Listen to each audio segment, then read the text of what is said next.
આજે રાજકોટ કોર્પોરેશનના ward number 16ના Jangleshwar વિસ્તારમાં સવારે 7:30 વાગ્યાથી આપણે ડિમોલિશનની કામગીરી ચાલુ કરી એને સમગ્ર વિસ્તારને આપણે 7 સેક્ટરમાં વેચી નાખ્યો અને કોર્પોરેશનની 42 ટીમોએ એમાં કામગીરી સંભાળી.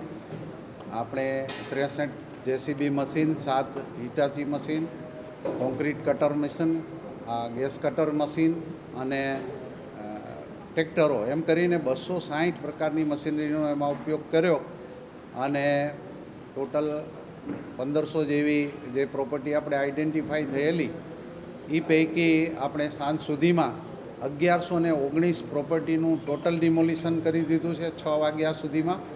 અને અત્યારે બાય એન્ડ લાર્જ બધી કામગીરી અટકાવી દેવામાં આવી છે અને આપણી ટીમો વિડ્રો થઈ રહી છે.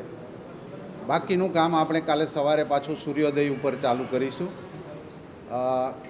એક સારી વાત એ છે કે આજે દિવસ દરમિયાન એક પણ અનિચ્છનીય બનાવ બન્યો નથી. રહેવાસીઓ દ્વારા પણ સ્વૈચ્છિક રીતે પોતાના મકાનો ખાલી કરી દેવામાં આવ્યા છે. પોતાની ઘરવખરીનો કબજો એમણે લઈ લીધો છે અને કોઈપણ પ્રકારના આપણે સમજાવટ કે બળ પ્રયોગ વિના એ લોકોએ સ્વૈચ્છિકપણે ખાલી કર્યું.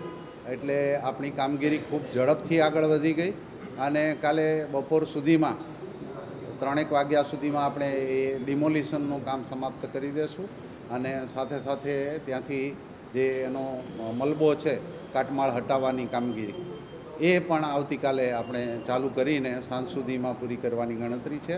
બાકીનું જે કાંઈ સફાઈનું કામ રહેશે એ આપણે બુધવારે પૂરું કરીશું. નદીના પટમાં જે આપણા 997 ડિમોલિશન પાત્ર મકાનો હતા, પ્રોપર્ટીઓ હતી, એ પૈકી 681 પ્રોપર્ટી આજરોજ સંપૂર્ણપણે ડિમોલિશ કરી દેવામાં આવી છે.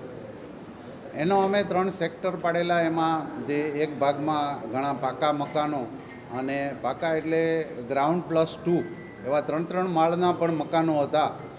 એને તોડવામાં થોડી આપણે હિટાચી મશીનોને પણ તકલીફ પડી અને એનું કામ થોડું બાકી રહ્યું છે. એટલે એ 300 જેવા મકાનો આવતીકાલે નદીના પટના આપણે તોડીશું.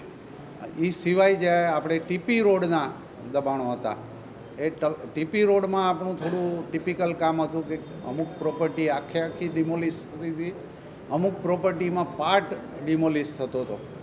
એટલે આપણે એના કલર માર્કિંગ કરેલા હતા અને એ કલર માર્કિંગ પ્રમાણે પાકા સ્લેબમાં કોન્ક્રીટ કટર મશીનથી આપણે એક લાઇન જેવું પહેલાં કટર મશીન ચલાવતા અને પછી ગેસ કટરથી એના સળિયા કાપી અને ડિમોલિશન કરવામાં આપણે છેલ્લા 2 કલાકમાં થોડું કામ આંકડાની દૃષ્ટિએ ધીમું દેખાયું.